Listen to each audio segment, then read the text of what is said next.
Welcome and thank you for being part of Greenmark Equipment's 2020 Harvest Summit event. My name is John Kositz and I'm the Operations Manager for Greenmark. It will come as no surprise to any of you that the use and practical application of technology has become one of the most talked about topics in the production agriculture industry. Many of the segments in this year's Harvest Summit include specific instructions related to the setup and use of these tools. We encourage you to explore those videos and learn more about the technology built into John Deere products. As our team thought about options to provide important information on the technology topic, we felt that a guest speaker from outside of our organization would be valuable. The following presentation was created by Dr. James Mintert, a professor of agricultural economics at Purdue University.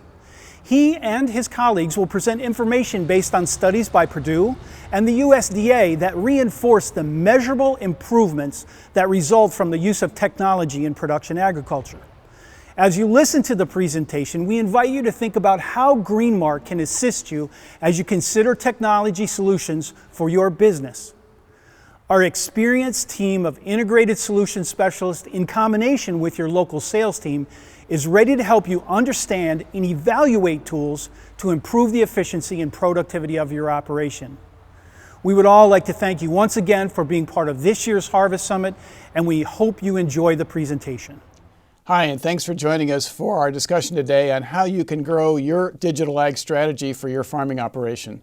I'm Jim Mintert, Director of the Purdue Center for Commercial Agriculture, and joining me today are my colleagues Dr. Nathan DeLay and Dr. Nathan Thompson, both of whom are assistant professors in the Department of Agricultural Economics here at Purdue, and also partners in the Center for Commercial Agriculture. So we've done some research, Nate talking about looking at several different things with respect to how people can improve and maybe capture the benefits of digital agriculture today. And I'm going to let us talk a little bit about what we've done. We've done a couple of research projects. One was a survey that we did here at Purdue of corn and soybean farmers around the nation. And the other is based on some data that USDA has been collecting over the years, pretty detailed information with respect to surveys that they've been doing on an enterprise level. And we've done some significant analysis of that data to try and learn how people are capturing the benefits of digital agriculture. So with that, let's kind of start with some of that USDA data and look at the adoption rates for digital agriculture and various technologies. Yeah, thanks, Jim. So this is a nationally representative sample of farms, and these are corn farms. And USDA does pretty in-depth farm level and field level surveys roughly every 5 years for a different commodity. So we've been looking at corn farms, and if you look at trends in adoption rates of precision agriculture technologies, what you see is between the early 2000s and about 2010, there were pretty significant increases in adoption rates across most precision ag technologies. But you see in terms of percentage of farms, that's kind of plateaued in the last 5-6 years, or from 2010 to 2016. So if you were to look back previous to 2005, you would see, again, pretty sharp increases. And what this is kind of telling us is that there's some level of saturation happening in terms of the percentage of farms that are adopting these technologies. If we were to look at the percentage of acreage that these technologies are used on, you would probably see a different story where that number is higher in all years and probably increasing at a significantly higher rate since 2010. And Nathan, you've looked at that with the Purdue survey. Yeah, so I think that what I see here, at first glance, sometimes it can be a little surprising, especially that leveling off here in the last, from 2010 to 2015. Obviously, we've had about 5 years since then.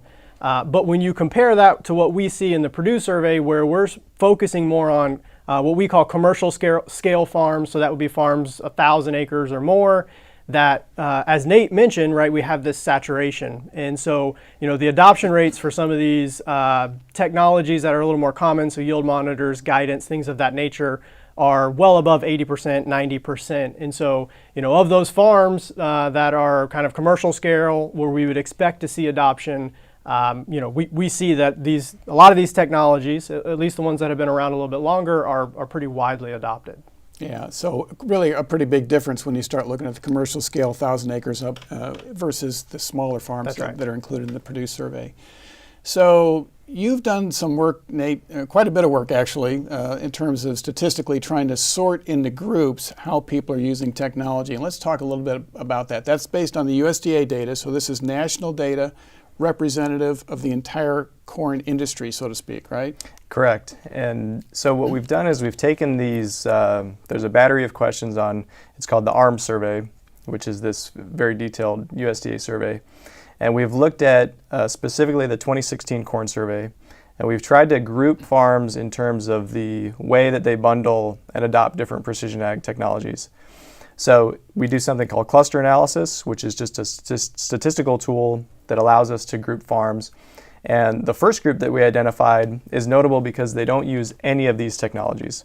They don't use a yield monitor, they're not using GPS guidance, they're not engaging with any of these tools. So we call this group non-adopters, and they're typically smaller farms, on average 278 corn acres in operation.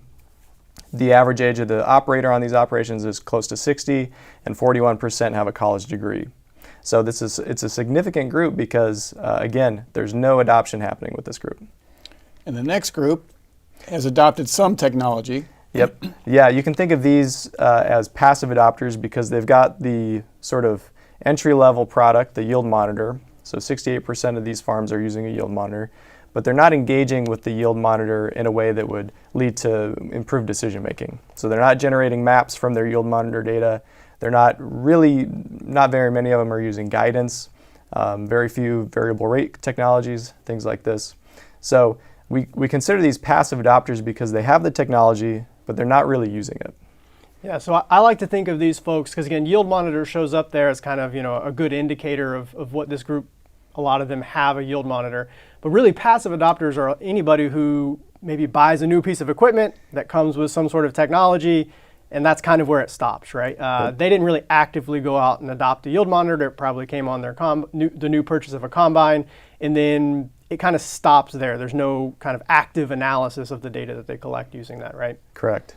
Yeah. And this is sort of like the entry level of what you'd call commercial scale operations, because at least here in the Corn Belt, if you think about 550 acres of corn, that might mean they might be operating in the ballpark of 1,000 acres or 1,100 acres, something like that, if they're doing a 50-50 corn and soybean split. So that's kind of at the beginning level of what we typically would think about as commercial scale, and certainly what we called commercial scale in our other survey. Mm-hmm.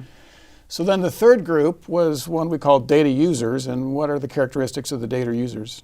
Well, in the way that passive adopters were characterized by their lack of engaging with their yield monitor data users are using that yield monitor to produce GPS yield maps. So 90% of the farms in that group are making yield maps. They're also using GPS guidance at pretty high rates. So there's this mix of the equipment-based precision ag tools like yield monitors and GPS guidance with some digital tools in the form of yield maps. We're also seeing that they use computers to analyze their data at fairly high rates. And we do see a pretty big increase in the number of acres when you go from passive adopters to data users, as well as a significant decrease in the average age of the operator.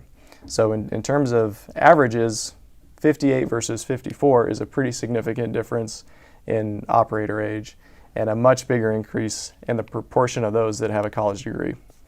Those first two categories had average ages that were actually pretty close to the average age of all farm operations across the U.S. Now we're starting to see a change here with the people moving into that data users category. And then the last category is the one that we called information seekers. Right, so data users is sort of the first level of being really advanced, and we wanted to distinguish this fourth group because they're taking data and they're making it into information. So these are really data-driven operations. Almost all of them have a yield monitor. Virtually all of them are producing maps, either in the form of yield maps or soil sample maps. Guidance, very high rates, and a lot of them are doing variable rate technology. So they're doing variable rate nutrient management or seeding or even pesticide treatments. So this is a group that's characterized by their high level of engagement with the data that their equipment generates. So I'll jump in here and say, the other one that sticks out to me that you didn't maybe mention was the sharing of data with service providers. Yep. And we'll talk about some more details about some different things that we've done around data sharing as we go forward. But I think one of the things, Jim, we've seen is there is no one-size-fits-all strategy as it relates to data. We've seen farms that have done this in different ways, and one of the ways that we can do that is sharing data, right? Leveraging others' ability to harness that data into information. And so, I think that one really sticks out there in terms of the information seekers. A willingness to share, that can be one strategy forward if we don't feel like we have the resources we need on the farm. Yeah, in recent years, we've had opportunities to work pretty closely with some farms that are using different strategies to actually be in that information seeker category. Right. Some of them doing it internally, some of them doing it with very heavy reliance on outside service providers. So let's look at the percentages here by both operations and corn acreage. And so we're going to look at the different categories in two different ways, and it's going to tell a different story. Exactly. So we have a good sense of who these farms are. Now if we look at the proportion of farms that each group makes up, you see that it's pretty heavily skewed towards non-adopters and passive adopters. So despite a lot of the sort of enthusiasm around digital agriculture and ag tech, according to the survey work that we've done, over 2/3 of farms are in either of these categories where they have a pretty modest amount of adoption, and even over 1/3 in that non-adopters category where they don't have any levels of adoption. So looking at information seekers, only 13% of farms make up that group, but when we look at percentage of corn acres, we're going to see, like you said, a much different story. Yeah, so the acreage does look a lot different. Yeah. So if you look at data users and information seekers as a group, and you think of these as sort of your more advanced farms, it's about half of corn acreage under operation, despite the fact that the proportion of farms is much lower. So this has some implications about the advantages to these technologies at different scales and the types of farms that are adopting these, and going forward what farm consolidation might have, what the implications might be for ag tech. Yeah, at first glance, one of the inferences of that slide is to think about the idea that data users and information seekers are probably growing more rapidly in terms of the size of their operation over time than people in the other two categories, right? Correct. So we've also taken a look at farm data software usage, and this is based on information from the Purdue survey, Nate. Yeah, so in the Purdue survey that we did, we tried to dig a little bit deeper into some of these things. And so we were really interested in this idea of farm data software.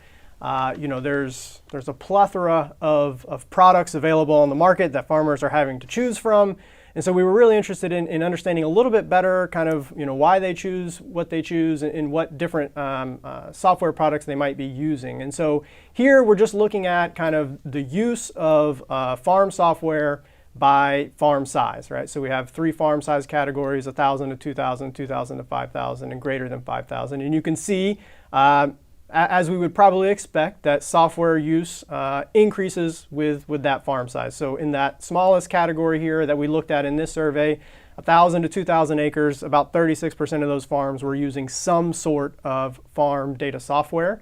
You jump to that biggest category, right? Farms greater than 5,000 acres, 63% of those were using some sort of farm software on the farm. And so, using those softwares to leverage the data that they're collecting, turn that into information. There certainly seems to be some use of software among farmers to kind of use that to create that information.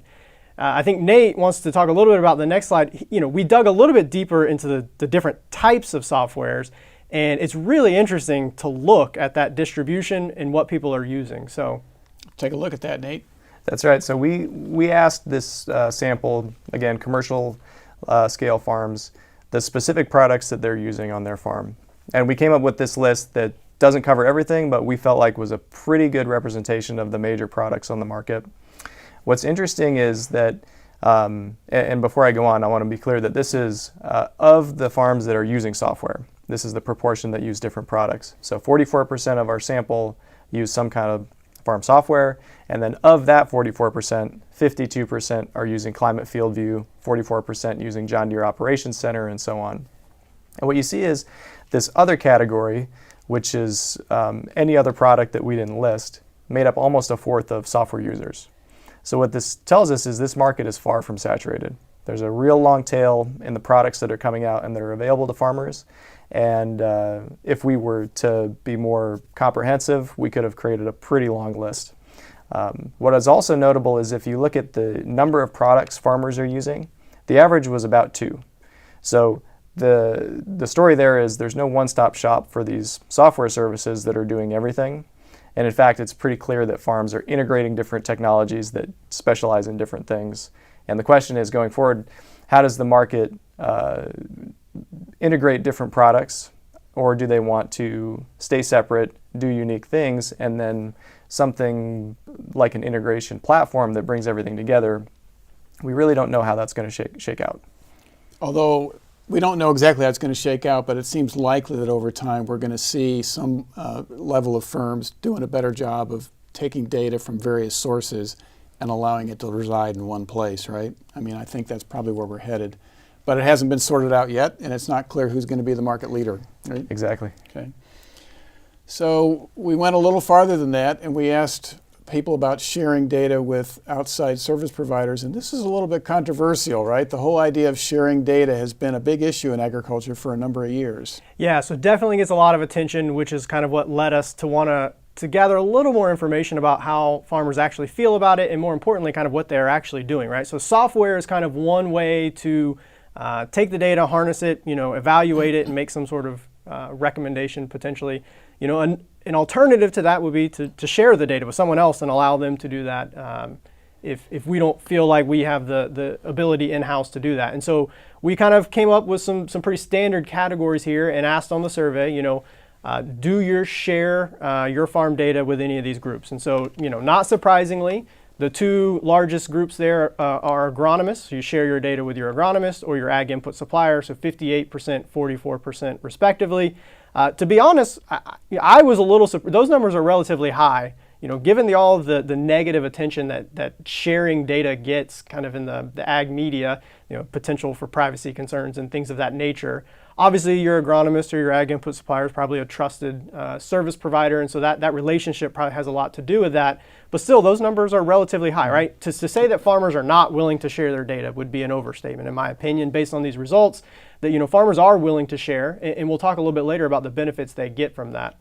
The other thing that we have here is, there is about a quarter of the sample that say, no, I don't share data with anybody. And so, not to say that those people don't exist. They represent a quarter of our sample here, but they're not necessarily the majority, right? And I think we'll share more about this in a minute, but we think people that aren't sharing data probably are losing something in terms of not leveraging the information, the data, and turning it into information as well as they could, perhaps. I agree, yeah. So. All right, let's take a little closer look at the impact of software use and what that does with respect to data sharing and decision making. And so the first one we looked at was seeding rate decisions. Yeah, so just a little bit of background. So part of what our interest was in doing the survey that we did here at Purdue was this idea of a data life cycle. And so a lot of the attention in precision ag gets placed on adoption of hardware or the collection of data.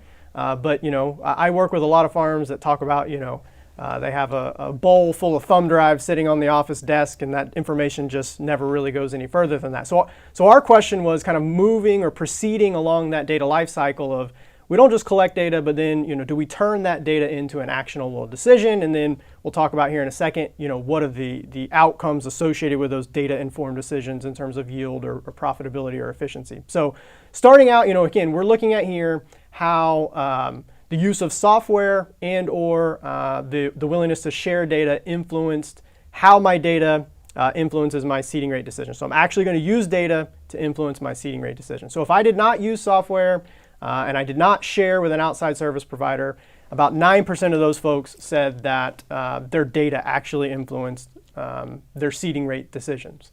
And we can see if we we look at the farmers who are willing to actually share data with a service provider, still didn't use the software, we see a pretty big jump in the how that data influences seeding rate decisions. So from 9% to 29%.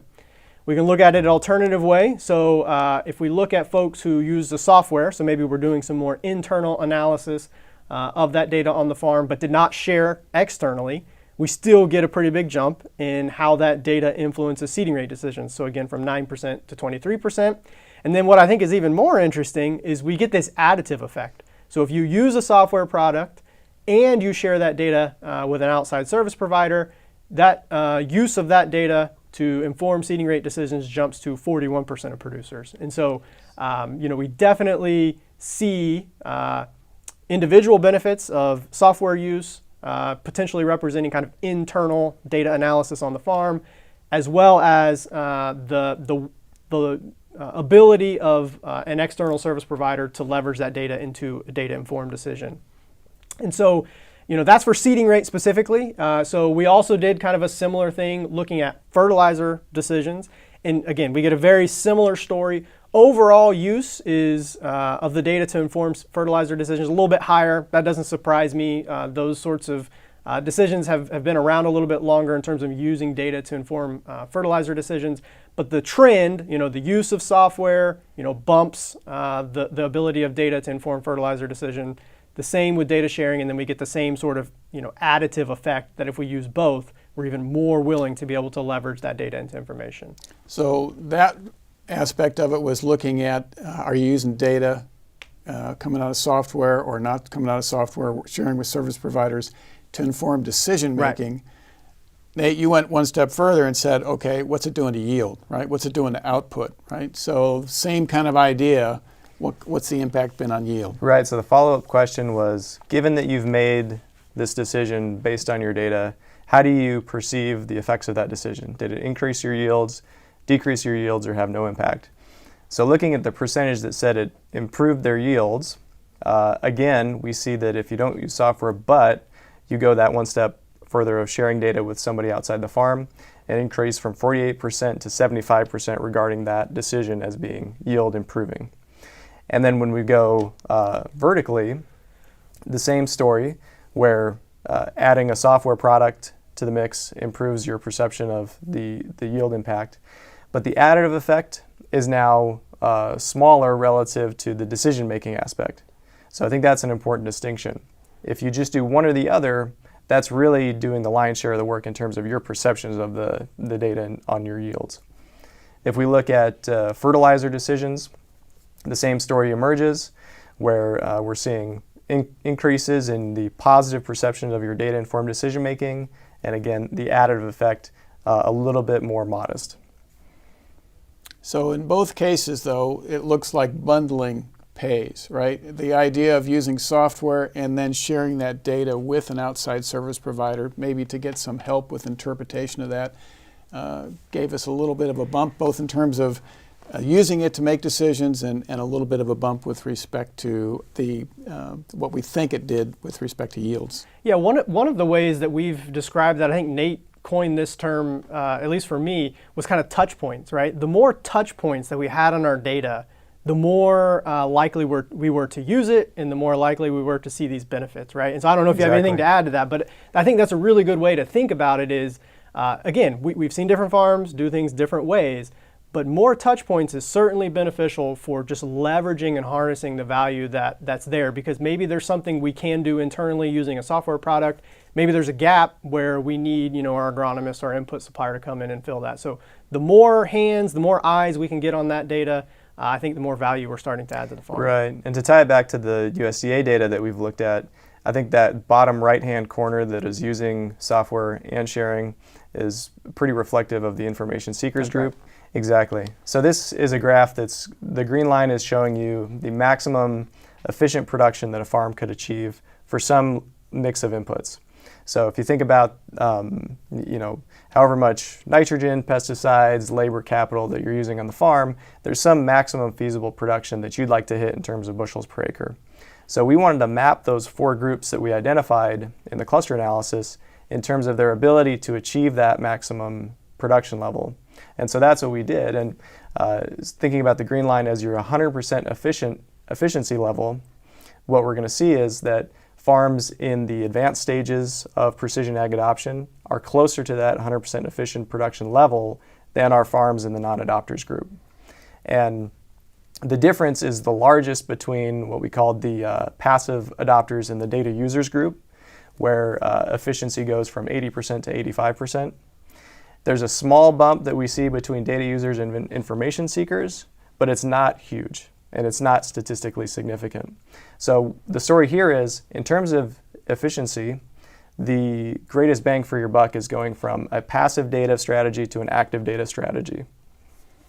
And that's really interesting. If you think about it, those are pretty big differences, because particularly if you compare it to, say, the non-adopters versus the data users, moving from 77% to 85% efficient, that's a lot. Right. And it's very meaningful when you multiply that at scale. Yeah. And so if you think about who's going to be successful from a long-term perspective, it's pretty clear looking at our data and the analysis that the two of you have done. You want to be in that upper category, right? You want to be a data user. If you're really going to be a long-run player in this industry, that's clearly a benefit that you can't afford to give up from a long-term perspective. Short run, you can do lots of things, but longer run, if you really want to be successful, you need to capture those benefits. Well, let's kind of think about some takeaways here. So that's kind of wraps up our review of the analysis we've done. It's pretty obvious, and that previous slide really illustrated it. If you're a passive adopter of precision ag tech, you're losing ground compared to at least some of your neighbors, right? There's a significant portion of the industry that's still in that category, but as you look ahead, if you really plan to be a player in this industry longer term, you need to move out of that category, right? Yeah, I agree. And I kind of mentioned this earlier. I think that, again, I characterize these passive adopters as, some sort of piece of hardware came with a new equipment purchase, and that's where it stopped. And I think that if that's you, you need to be really careful about what the goals of the farm are moving forward, because if you stop there, you're like you mentioned, you're losing ground compared to your competitors, because they're taking that, they're collecting the data, harnessing that to generate value on their farm. And so it doesn't mean you have to do it yourself, right? Again, we've talked about various kind of avenues moving forward of how you could make that jump from a passive adopter to a data user or even an information seeker. But I think to me, that's kind of, as you're thinking in your mind, am I that person that, I have the technology, but I have the data sitting, in a jump drive on my in a bowl on my desk. You're the type of person that the opportunity is there. You haven't been left behind by any means. I think you would agree with that, right? And so it's really taking that jump to start thinking, how can I actually use the data? Yeah. And I think related to that, and this ties into it, farms that bundle technologies are significantly more efficient than those that don't, right? And we saw that in the data.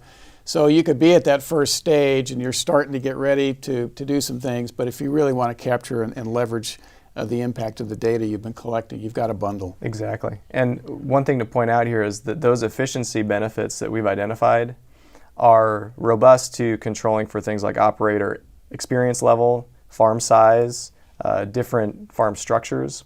So even when you control for those factors that you would otherwise associate with efficiency, we still see benefits coming through from bundling precision ag technologies. So, what's the cost of standing still? What do you think? So again, just looking at what's happening in ag tech, just the growth and the consolidation and kind of what we see in terms of some of these efficiency gains, there's certainly going to be a cost to standing still. This is moving forward whether we like it or not. We've seen that across various analyses as far as, the farm data lifecycle. Folks are just moving more and more forward. And so, what we see is these information seekers are the ones that are just kind of one step ahead.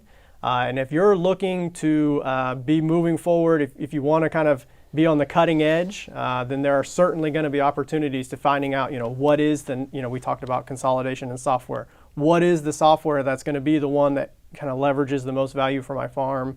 What, is it drones? All of these things that are out there that maybe haven't been fully harnessed.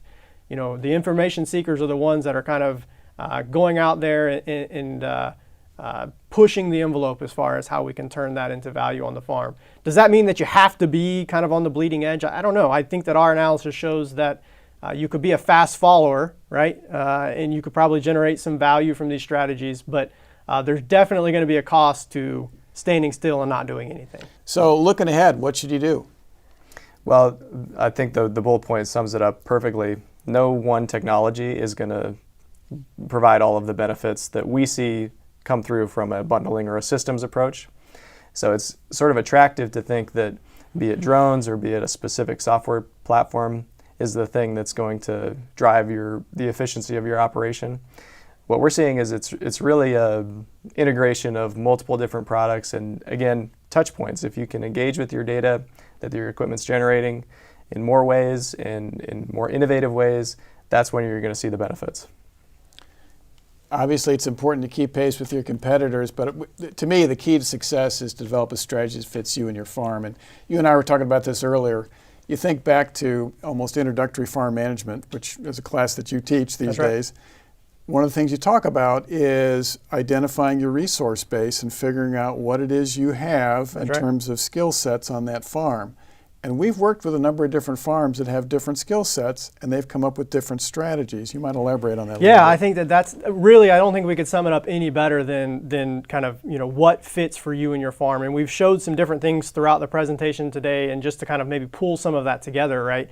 We've worked with some farms where they felt as though maybe the internal human capital, the internal resources that they had wasn't getting the most out of their farm data, and they were very, very successful outsourcing that to a service provider, right? Whether that's an agronomist or input supplier, whatever the case. In some cases, more than one service provider. That's right. And so even bundling those together. And so they were able to be very successful from a digital agriculture standpoint, using precision agriculture, leveraging the value of data, using an outside service provider.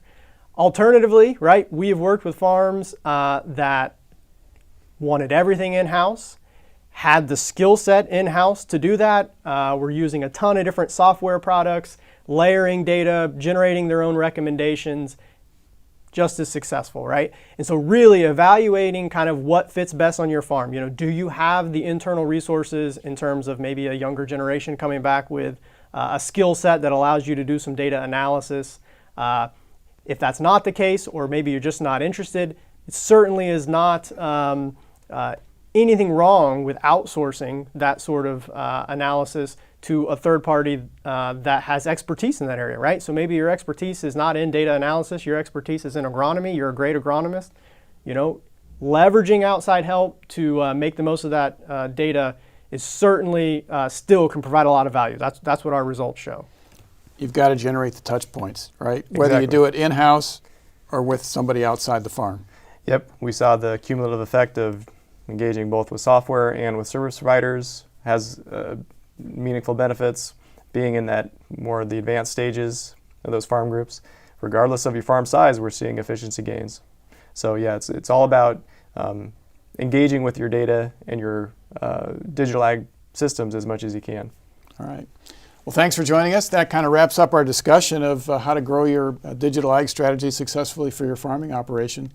If you haven't tapped into our website, purdue.edu/commercial ag, we've got lots of information out there, monthly newsletter, we do podcasts, we've got lots of videos like this one, we do Outlook, the crop basis tool, which Nate developed here a while back, so lots of information that you could tap into, and we'd encourage you to tap into that and maybe get on our monthly newsletter list. So with that, on behalf of my colleagues in the Purdue Center for Commercial Agriculture, I'm Jim Minert. Thanks for joining us.